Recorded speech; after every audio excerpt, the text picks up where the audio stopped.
Bonsoir à tous, il est 22 heures. Merci de nous rejoindre pour suivre avec nous ce journal dont tels sont les titres. Le ministre de l'Énergie s'est entretenu avec les responsables du groupe américain AmSpec. Également dans l'actualité, le ministère du Travail a tenu sa 5e réunion de concertation.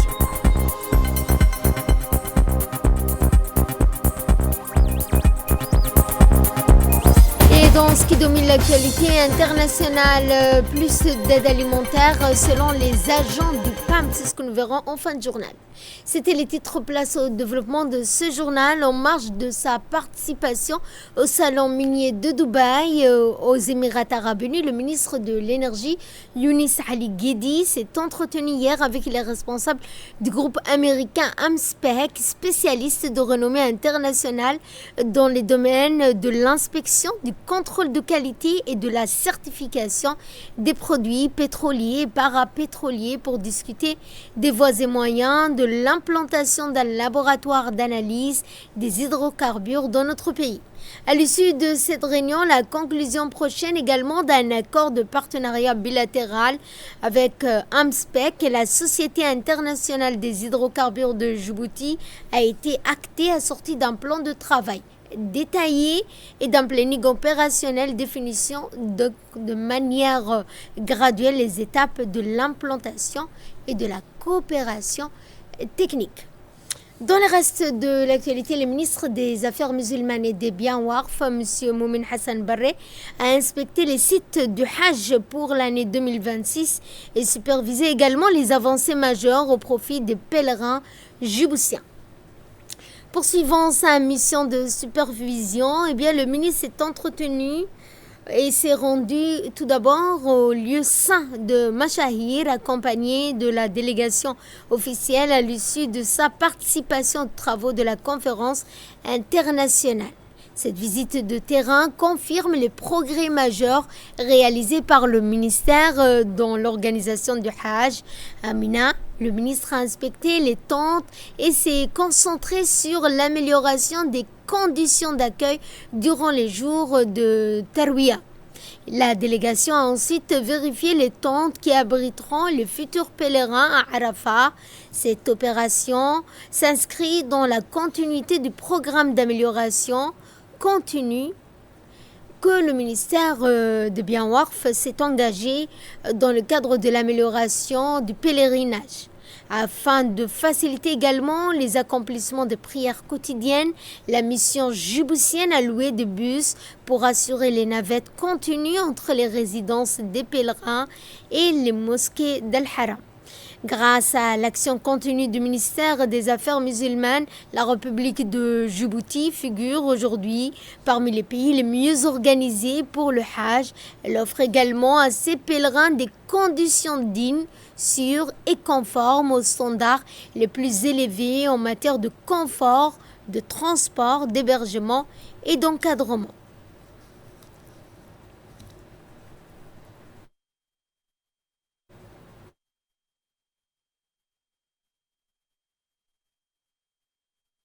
Retour à Djibouti où sous l'égide du ministère du Commerce et du Tourisme, avec l'appui des services de l'ambassade de France à Djibouti, ont organisé à Djibouti aujourd'hui, samedi 22 novembre, le Salon du Tourisme de Djibouti. L'événement s'est tenu en présence du ministre du Commerce et du Tourisme, du ministre délégué à la décentralisation de l'ambassadeur de France à Djibouti, du deuxième commandant des forces françaises stationnées à Djibouti, ainsi que du directeur général de l'Agence nationale du tourisme. Cette journée constitue une étape importante dans la valorisation des potentialités touristiques de la République de Djibouti. Ce salon du tourisme a pour ambition de mettre en lumière la richesse et la diversité des offres touristiques du pays. L'événement constitue également un cadre privilégié pour favoriser les échanges entre professionnels du secteur, les visiteurs, les partenaires institutionnels. Ce dialogue ouvert contribue également à améliorer l'offre touristique, à identifier les défis existants et à renforcer une dynamique de collaboration constructive entre les différents acteurs. À travers ce salon, l'Agence nationale du tourisme réaffirme également sa volonté de promouvoir un tourisme durable, inclusif et accessible à l'ensemble des Djiboutiens et des résidents étrangers. Cette initiative a pour vocation à être reconduite chaque année afin de continuer à renforcer la visibilité et la destination Djibouti, à soutenir également les opérateurs du secteur et à encourager la découverte de ses richesses naturelles.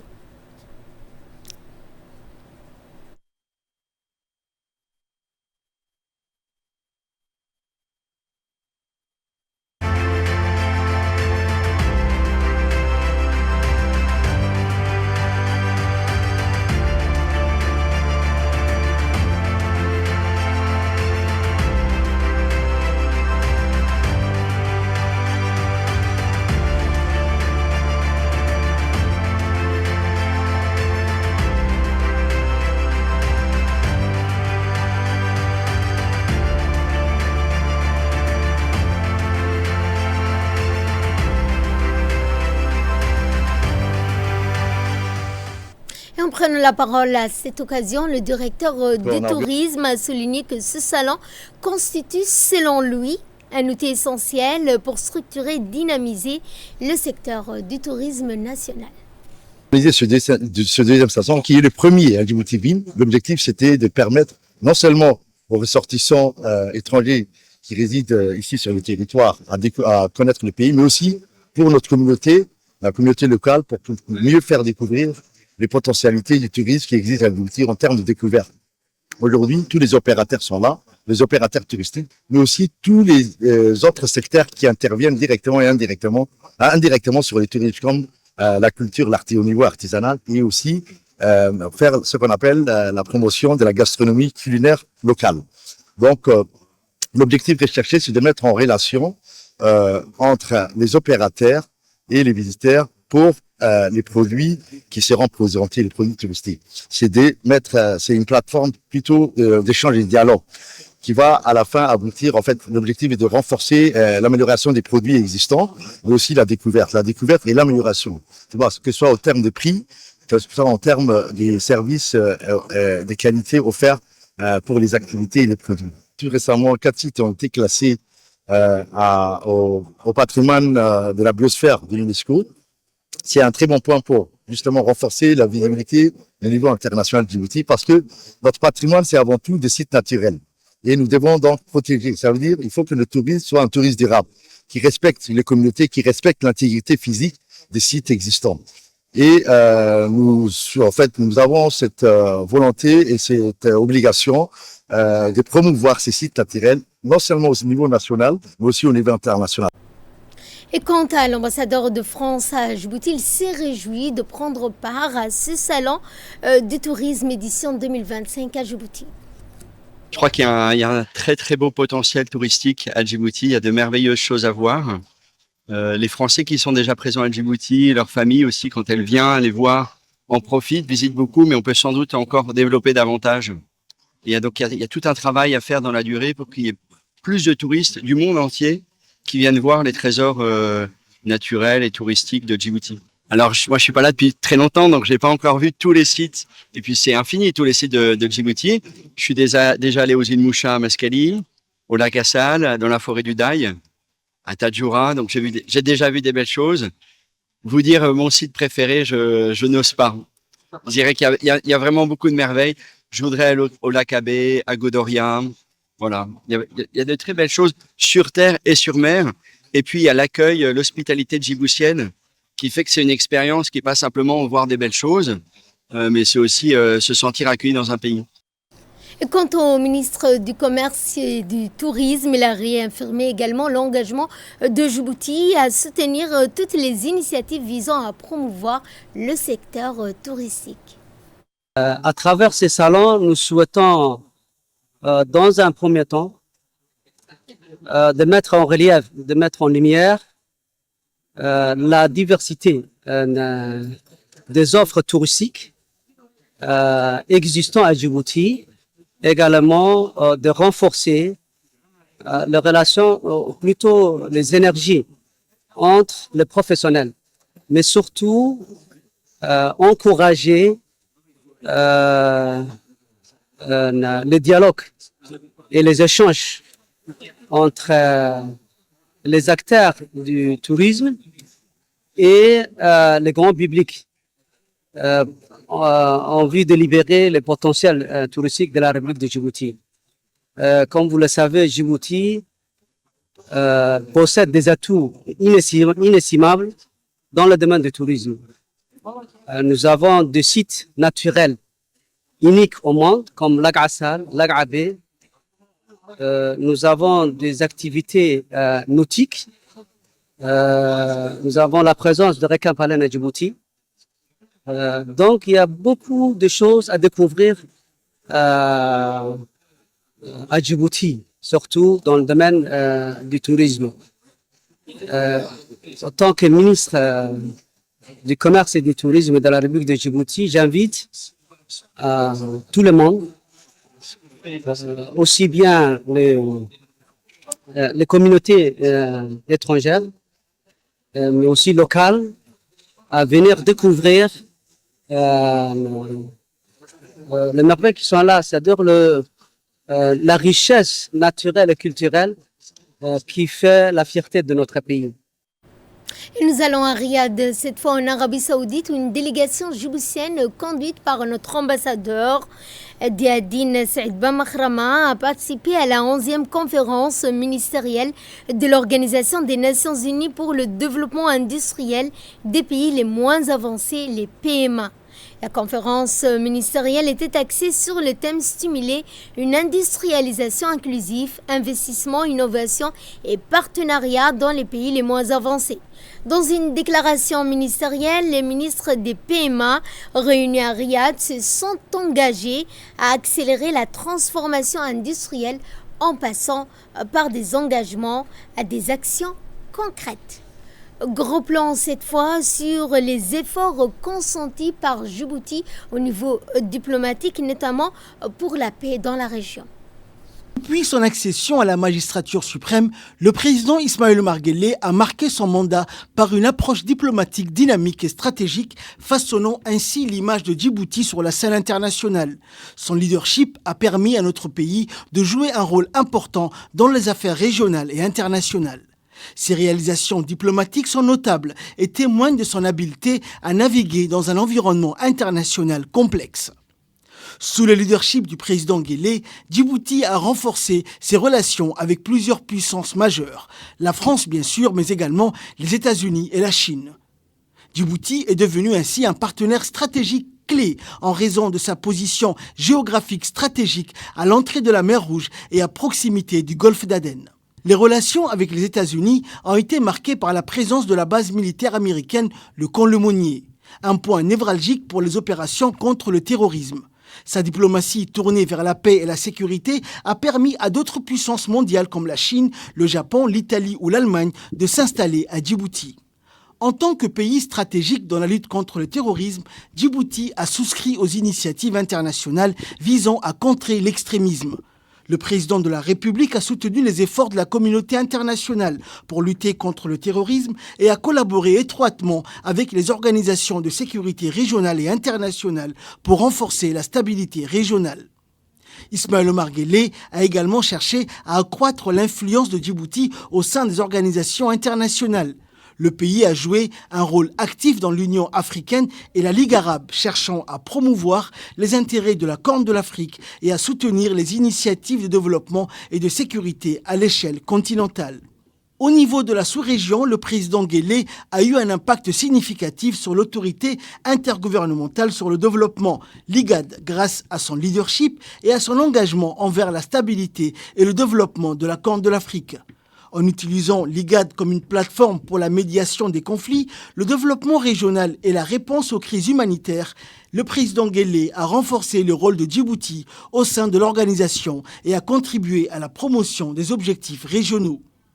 Sous sa présidence, l'IGAD a été marqué par des efforts constants pour améliorer la coopération régionale et pour faire face aux défis complexes de la région. Sur le plan du développement des partenariats économiques, le numéro 1 djiboutien a activement cherché à attirer des investissements étrangers pour stimuler l'économie de Djibouti.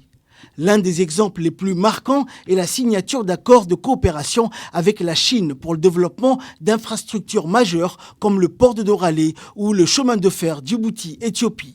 Ces réalisations ont non seulement amélioré les infrastructures du pays, mais ont aussi renforcé son rôle en tant que hub commercial régional. Le président Guelleh a toujours été un fervent défenseur de l'intégration régionale et a soutenu des initiatives visant à renforcer la coopération entre les pays de la Corne de l'Afrique. Il a œuvré notamment pour une meilleure coordination entre les nations voisines afin de faire face aux défis communs, notamment la piraterie dans le golfe d'Aden et les questions de sécurité transfrontalière. Le président djiboutien a joué un rôle de médiateur de premier plan dans plusieurs conflits régionaux. Notamment, il a facilité le dialogue entre le gouvernement somalien et les différentes factions somaliennes, contribuant ainsi à la recherche de solutions politiques pour une région en crise. Djibouti a souvent servi de plateforme pour les négociations de paix et les pourparlers de réconciliation dans la Corne de l'Afrique. Un autre exemple, celui du Soudan du Sud ou encore intersoudanais. En somme, les réalisations diplomatiques du président Ismaël Omar Guelleh illustrent son rôle clé dans la gestion des relations internationales de Djibouti. Par ses efforts pour renforcer les partenariats stratégiques, attirer des investissements étrangers, faciliter la médiation dans les conflits régionaux, promouvoir la coopération régionale, lutter contre le terrorisme et accroître l'influence du pays au sein des organisations internationales, le chef de l'État a contribué à solidifier la position de Djibouti comme acteur important sur la scène mondiale. Ces accomplissements témoignent de sa capacité à utiliser la diplomatie comme un outil puissant. Ces accomplissements témoignent de sa capacité à utiliser la diplomatie comme un outil puissant pour promouvoir les intérêts de notre pays et favoriser la stabilité régionale. Bismillahirrahmanirrahim. Alhamdulillahi alladhi tatimmu bi ni'matihi salihat. Ilaahay baa mahadda iskale. Ilaahay baa fadliga iskale. Ilaahay baa nagu waafajiyey inaan tartanka ka qayb gallo guushana noo soo hooyey fadliga ugu horeeya iyo mahadda Ilaahay baa iskale. Je voudrais exprimer mes sincères remerciements au président de la République qui m'a beaucoup encouragé, formé et encadré pendant 25 ans. Ses conseils ont pu donner une confiance d'aller d'avant et réaliser ce succès. Mes remerciements vont également au Premier ministre et aux membres du gouvernement pour leur soutien indéfectible et le travail acharné qu'ils ont mené afin de réaliser cette victoire. Je voudrais également rendre un hommage à la première dame, Mme Khadra Mohamed Haïd, ainsi qu'à ma chère épouse, Faiza Abdallah Farah.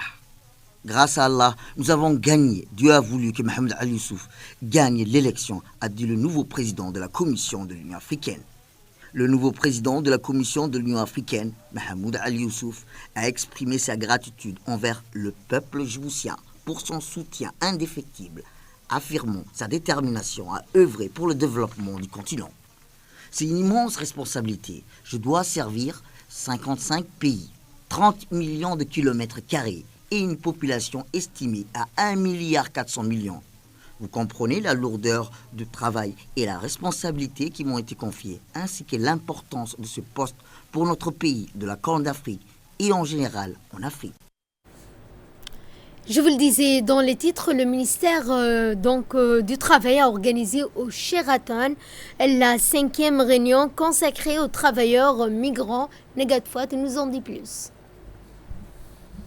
Du travail, l'OIT, aux côtés des représentants des institutions publiques, des partenaires sociaux, des organisations de la société civile. La présence de l'OIT a permis d'enrichir les échanges grâce à son expertise et à son accompagnement technique en matière de gouvernance, du travail et des mobilités internationales. Dans un discours d'ouverture, M. Abdallah Ali Mohamed a souligné l'importance économique et sociale des travailleurs migrants, tout en rappelant l'engagement du ministère à promouvoir un environnement professionnel conforme aux normes internationales. Il a également insisté sur la nécessité de renforcer la coordination interinstitutionnelle afin de garantir une mise en œuvre efficace des réformes en cours.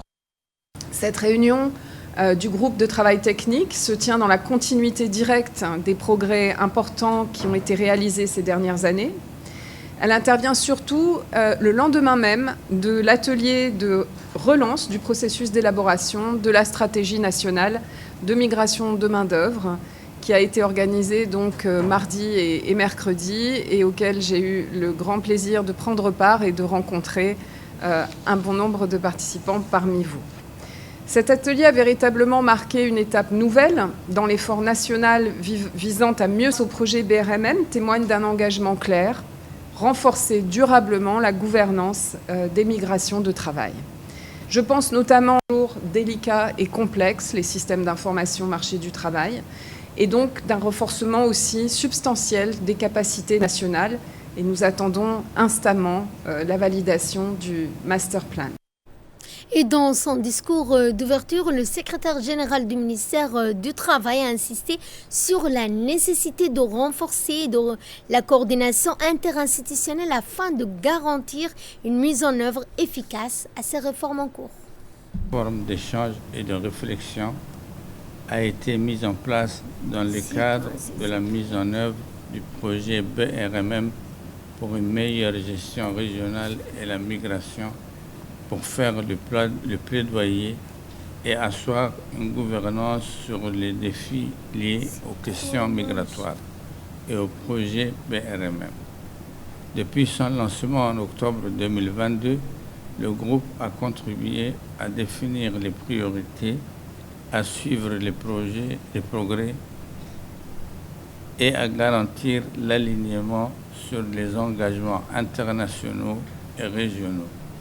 Cette 5e réunion du GTT va consolider les progrès, valider les résultats du projet et convenir des prochaines discussions de cette séance porteront également sur la stratégie de sortie du BRMM qui touche à sa fin, comment garantir la durabilité des résultats du projet et préparer la prochaine réunion du LMAC.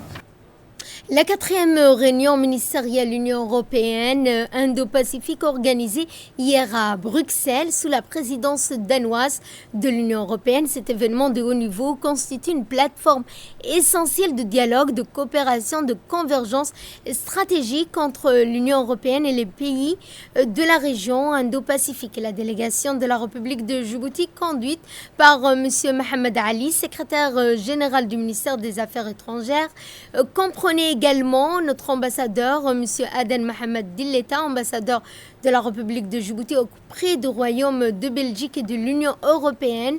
Ce forum s'est articulé autour de 3 tables rondes thématiques portant sur les défis géopolitiques et également les résiliences économiques, le commerce, les investissements, l'accélération de la transition verte énergétique. Éducation cette fois avec cette journée, la 7e journée internationale des professeurs de français qui ont été donc célébrés lors d'une table ronde. Dernier à l'occasion de la 7e journée internationale des professeurs de français. L'événement a rassemblé les personnalités éminentes comme Lula Ali Elabé, directrice générale de la scolarisation, ainsi que Reni Yotova, directrice générale du CREFA et du directeur délégué de l'IFD, aux côtés de nombreux enseignants, formateurs et membres concernés de la DPF. Leur présence témoigne de l'importance accordée à la francophonie et à l'enseignement du français dans le cadre éducatif de Djibouti. Cette rencontre a bénéficié du soutien de plusieurs partenaires, parmi lesquels l'ambassade de France à Djibouti, l'Organisation internationale de la francophonie, l'Institut français, le Centre régional de la francophonie pour l'Afrique et le Centre de formation de l'enseignement. Ensemble, les institutions montrent leur engagement à renforcer l'enseignement du français et à améliorer les ressources disponibles pour les enseignants. Les participants ont eu à l'occasion d'échanger des réflexions enrichies, posant des questions pertinentes et proposant ainsi des solutions concrètes aux panélistes. Cette journée a souligné le rôle essentiel des enseignants de français dans la dynamique francophone et améliorer ainsi le système éducatif.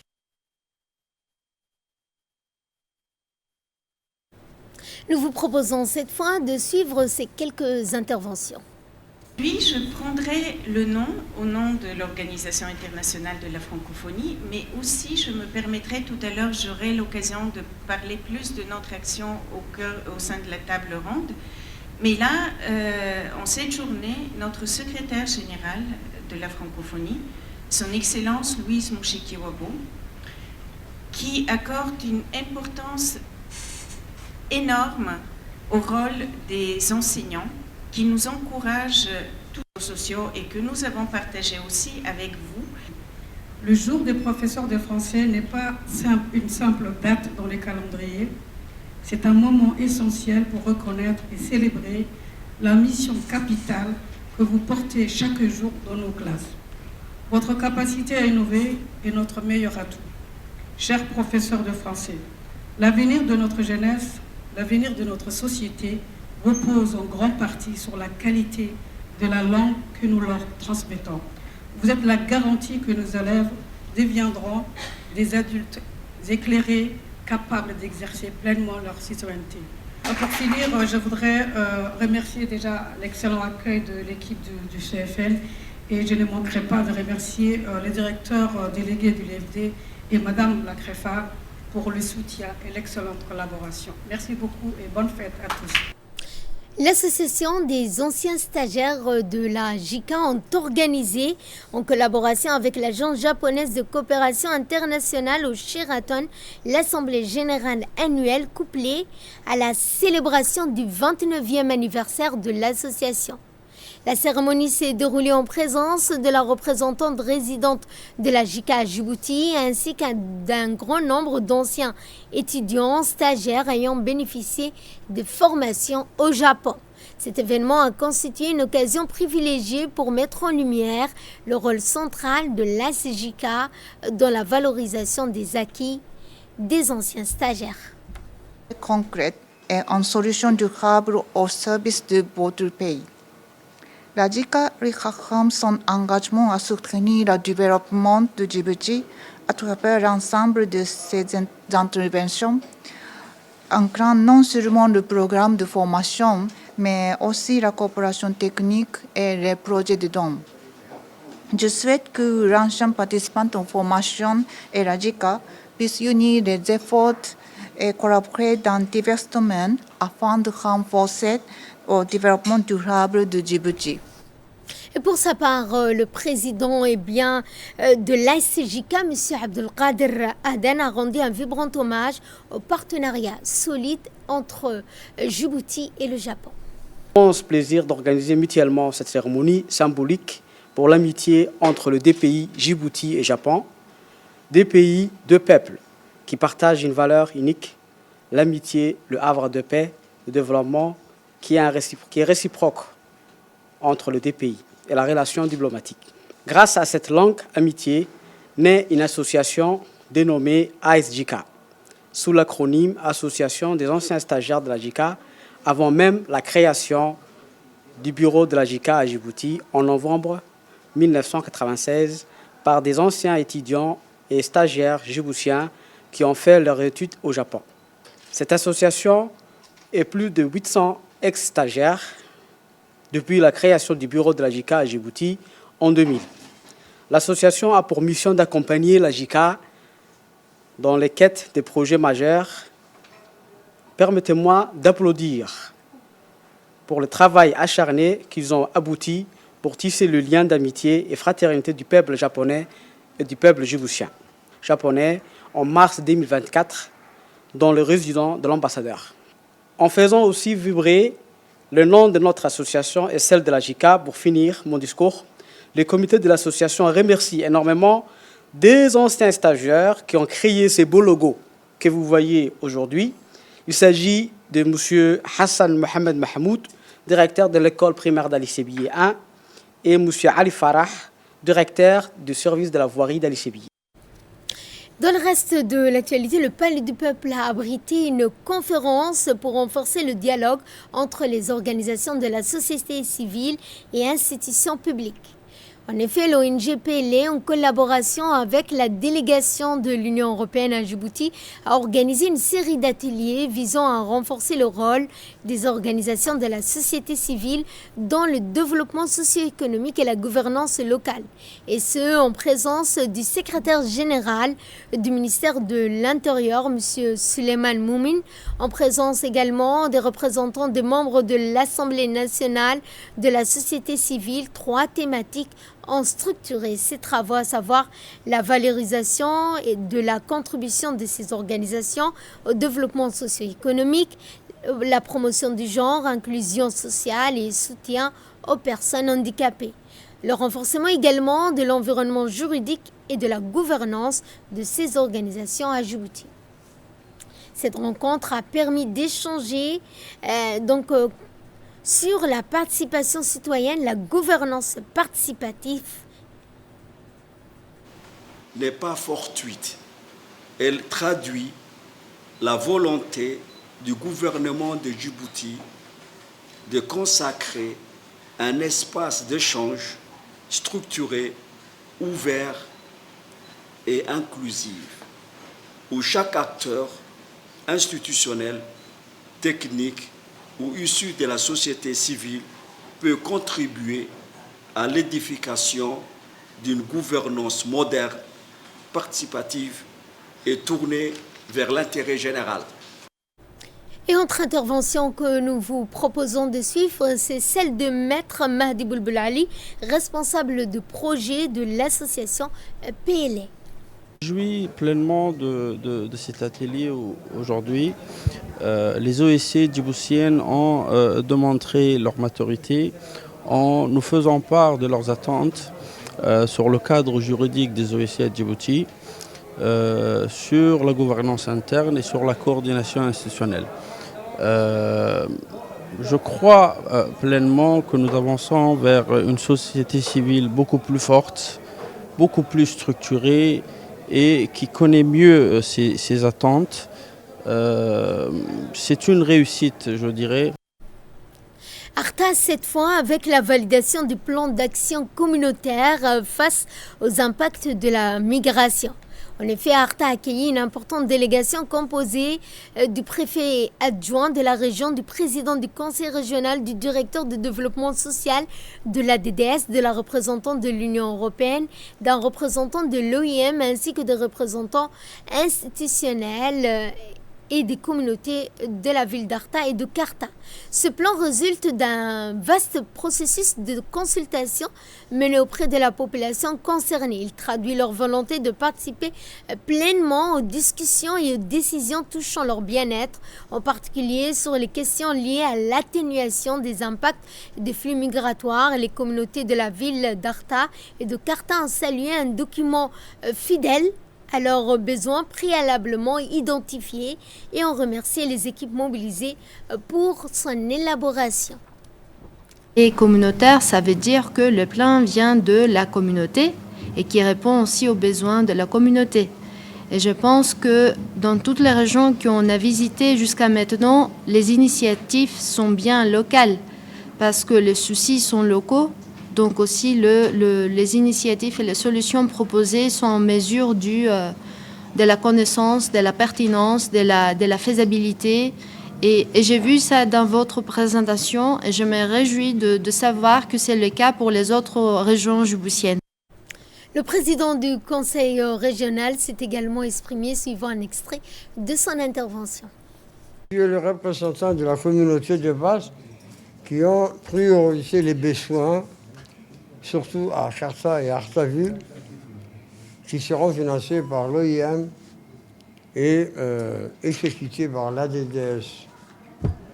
Je crois que tout au long de la semaine dernière, vous avez priorisé, sous-priorisé encore les atouts, les contraintes.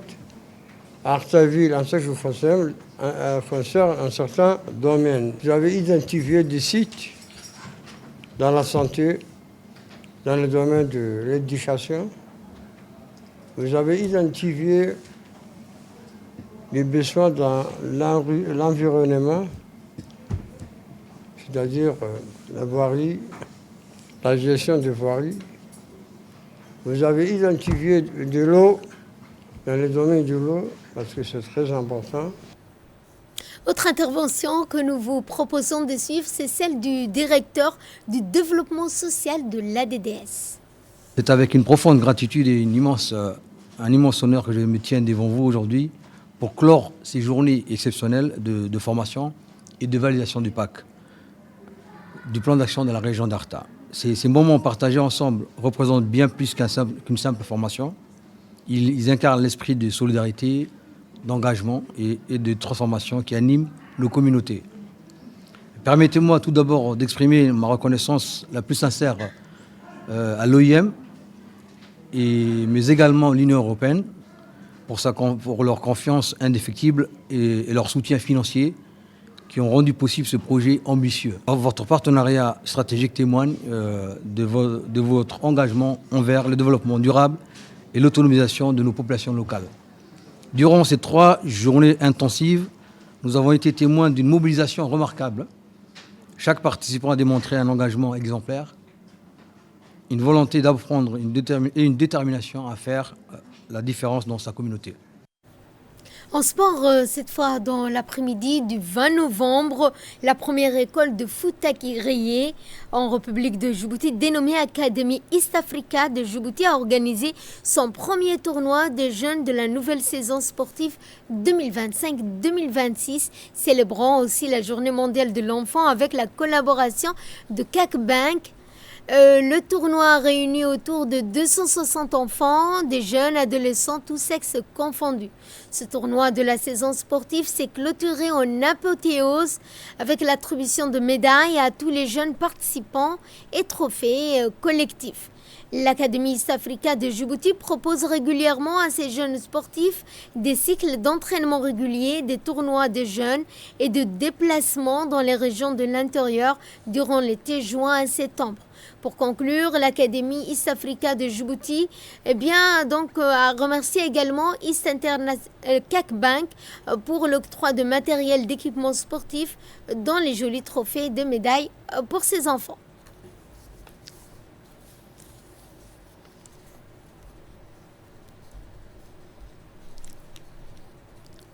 Et de là, nous passons à ce qui domine l'actualité internationale. Le programme des Nations Unies, donc le PAM, a annoncé une augmentation notable des livraisons de denrées vers la bande de Gaza depuis l'entrée en vigueur du cessez-le-feu. L'agence a aussi mis en garde contre un autre défi majeur, l'arrivée de pluies d'hiver. La suite dans ce commentaire. Alimentaire mondial a annoncé une augmentation notable des livraisons de denrées vers la bande de Gaza depuis l'entrée en vigueur du cessez-le-feu. Selon l'agence onusienne, ce regain d'accès humanitaire a permis l'acheminement de quantités de plus importantes de farine, de conserves, de légumes, d'aliments prêts à être consommés. Toutefois, malgré les progressions, le niveau d'assistance demeure l'opération, notamment dans les zones où les abris et les installations de stockage sont fortement endommagées ou inexistantes. Les équipes du PAM expliquent que l'humidité, les inondations locales et le manque de structures adéquates rendent difficile la préservation des denrées. Et c'est ainsi que se referme ce journal. Merci à vous de nous avoir suivis. Très bonne soirée à toutes et à tous.